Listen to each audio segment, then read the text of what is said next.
press the bell icon on the YouTube app and never miss another update.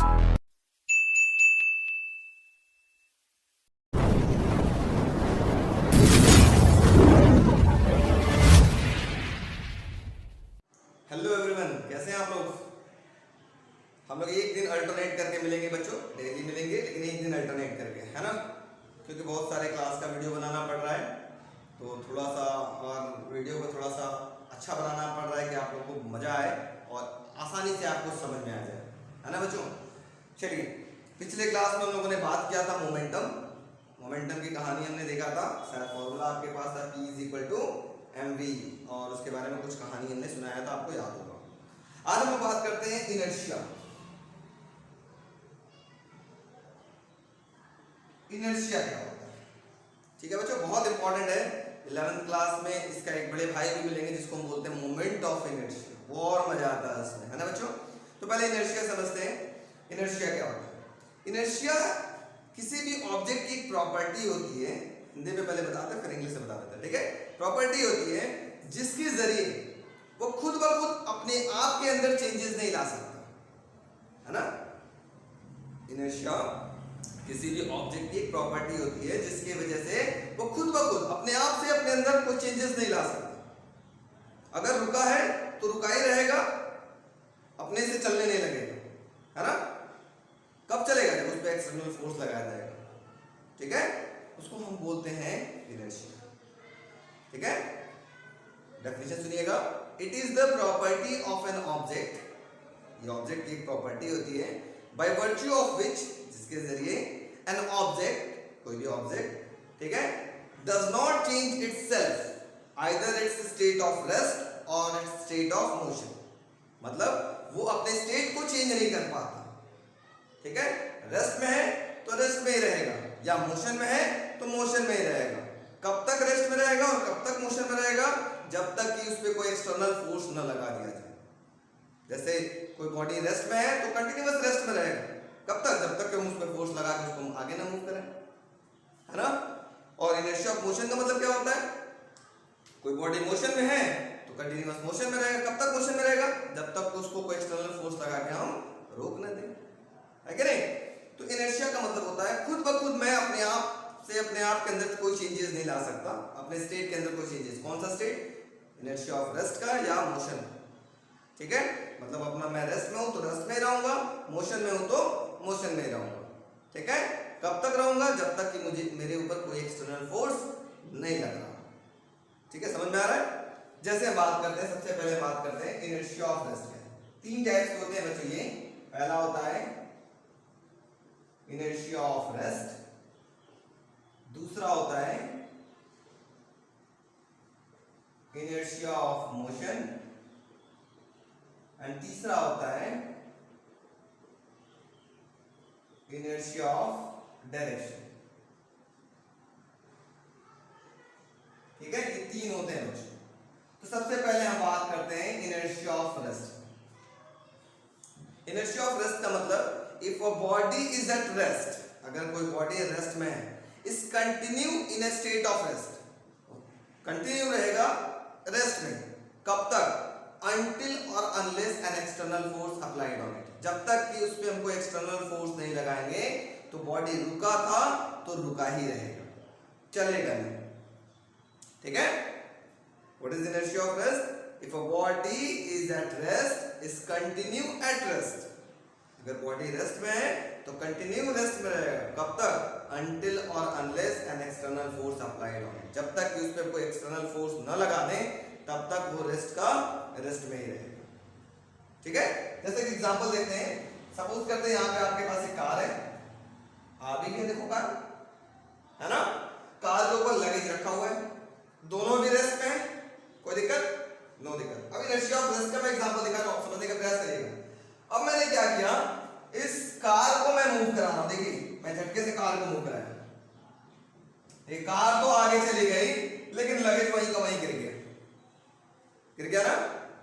ऐसा क्यों हुआ, ऐसा हुआ इनर्शिया ऑफ रेस्ट के कारण। इसका मतलब लगेज रेस्ट में था तो कंटिन्यू रेस्ट में रहेगा, है ना। लगेज अभी रेस्ट में था तो कंटिन्यू रेस्ट में रहेगा, लेकिन हमने मोशन किसको बोला है, दो कार अलग था और लगेज अलग था, है ना, दो अलग अलग ऑब्जेक्ट है, लेकिन मैंने मोशन में किसको लाया, लगेज को या कार को? कार को। मैंने कार को मोशन में लाया, लेकिन लगेज रेस्ट का रेस्ट में रहेगा, जो रेस्ट में था वो रेस्ट में रहेगा, जो मोशन में आ गया वो मोशन में रहेगा, ठीक है। इसी वजह से लगेज वहीं गिर गया, कार आगे बढ़ गई।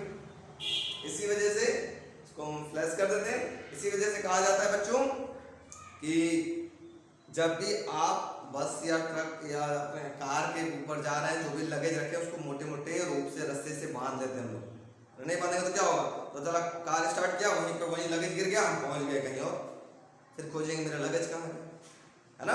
तो ये हुआ इनर्शिया ऑफ रेस्ट का एग्जाम्पल। इनर्शिया ऑफ रेस्ट का एग्जाम्पल यहीं से आपको एक और बात पता चल जाएगा कि जैसे आप लोग बस में बैठे होते हैं, ठीक है बच्चों, बस में बैठे होते हैं, बस अचानक चलना स्टार्ट होता है तो आप पीछे की ओर गिरते हैं। कभी देखा है क्या ऐसा? क्यों ऐसा? इस वजह से होता है, जब हम बस में बैठे होते हैं तो बस की सीट के साथ मेरी कौन सी बॉडी की पार्ट अटैच होती है?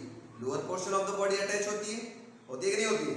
जैसे मैं आपको एक एग्जांपल यहाँ पे भी दिखा सकता हूँ, कुछ इसके पास, और मैं बस के ऊपर ये मैं बैठा हूँ, सपोज करिए, ये देखो बस के ऊपर बैठा हूँ, ठीक।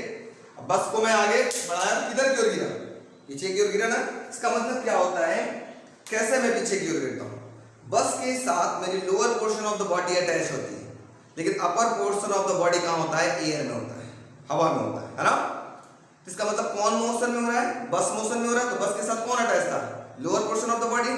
तो lower portion of the body bus के साथ आगे चलेगा, upper portion of the body still वहीं का वहीं रहेगा, तो किधर की ओर गिरता हुआ नजर आएंगे?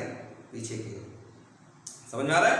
आप ऐसा घर पे करके देखिए, अपने पैर ऐसे बैठ जाइए, ठीक है, फ्लैट बस पे जैसे बैठते वैसे बैठ जाइए, और किसी से कहिए पैर खींचे आए, तो किधर की ओर गिरेंगे आप? पीछे की ओर गिरेंगे ना। यही कारण है कि पैर जो है आपका lower portion of the body वो बस के साथ अटैच है। बस चलना स्टार्ट किया, इसका मतलब lower portion of the body भी चलना स्टार्ट किया, लेकिन अपर पोर्शन ऑफ द बॉडी उस समय किस स्टेट में था? रेस्ट में था। इसी वजह से आप पीछे की ओर गिरना, अब गिर गए, ठीक है। इस तरीके से और भी एग्जांपल है इनर्शिया ऑफ रेस्ट के। जैसे हमने बताया आपको कि एक एग्जांपल ले लीजिए आप, कारपेट देखा है? जब मम्मी लोग क्या करती हैं, कारपेट को डंडे से पीटती है तो उसमें से डस्ट निकलता है ना। आप कह रहे सर खूब पीट रहे हैं तो पीटने से डस्ट निकल रहा है उसमें, ऐसा क्यों? डंडे से पीटने पे डस्ट निकलता है ना, ऐसा क्यों होता है? बड़ा सिंपल सी कहानी है। अब जैसे सपोज करिए आपके पास कारपेट है, सपोज करिएगा, है नहीं एक्चुअली, ठीक है, ये आपके पास एक कारपेट है, ठीक, मैंने इसको, इस कारपेट है, मैंने इस कारपेट को डंडे से पीटा, तो जो डस्ट है वो वहीं का वहीं रहेगा, लेकिन कारपेट कहाँ चला जाएगा? पीछे। डस्ट यहीं का यहीं रहा, कारपेट पीछे चला गया। जैसे आप बीट करेंगे तो डस्ट वहीं का वहीं रहेगा, कारपेट पीछे चला जाएगा, तो डस्ट यहाँ से क्या हो गया? डीअटैच हो गया, तो आपको लगता है कि डस्ट बाहर निकल गया, है ना। ये भी आपके पास क्या है? जो डस्ट में था, डस्ट पार्टिकल डस्ट में था, तो रस्ती में रह गया, लेकिन मैंने मोशन में किसको लाया? मैंने मोशन में कारपेट को लाया, तो कारपेट पीछे चला गया, डस्ट वहीं का वहीं रह गया। ये भी किसका एग्जाम्पल हुआ? ये भी एग्जाम्पल हुआ इनर्शिया ऑफ रेस्ट का, ठीक है। और आपको एग्जाम्पल बताते हैं इनर्शिया ऑफ रेस्ट का। जैसे आप, आम का सीजन है, खेत में जाते ही होंगे आम तोड़ने, है ना, तो क्या होता है, जैसे आप पेड़ की डाली को ऐसे पकड़ के हिलाते हैं तो आम टूट करके गिर जाते हैं। ऐसा क्यों होता है? आम रेस्ट में है तो वो किस स्टेट में रहना चाहेगा? रेस्ट में रहना चाहेगा, और आप किसको मोशन में ला रहे हैं, है ना, उसकी डाली को, स्टेम को आप मोशन में ला रहे हैं, तो मोशन में ला के ये यही का यही रहेगा, इसको आप मोशन में ला के दूर लेके जाएंगे तो क्या होगा? ये टूट जाएगा, नहीं टूट जाएगा? इस तरीके से आपके पास कोई भी फ्रूट्स हो गए या फ्लावर्स हो गए, आपके पास टूट जाते हैं ऐसे हिलाने पे। समझ में आ रहा है बच्चों?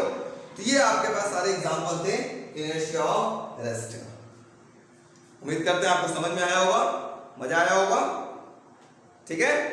तो हम सोचते हैं कि इनर्शिया ऑफ रेस्ट क्लियर हो गया, तो कल की क्लास में हम लोग बात करेंगे इनर्शिया ऑफ मोशन के बारे में, और कुछ एग्जांपल और कुछ एनिमेशंस भी देख करके हम लोग क्लियर करेंगे, ठीक है बच्चों। आज के लिए इतना ही रख देते हैं। Thank you, that's all for today, and stay home, stay safe, ठीक है बच्चों। थैंक यू बच्चों।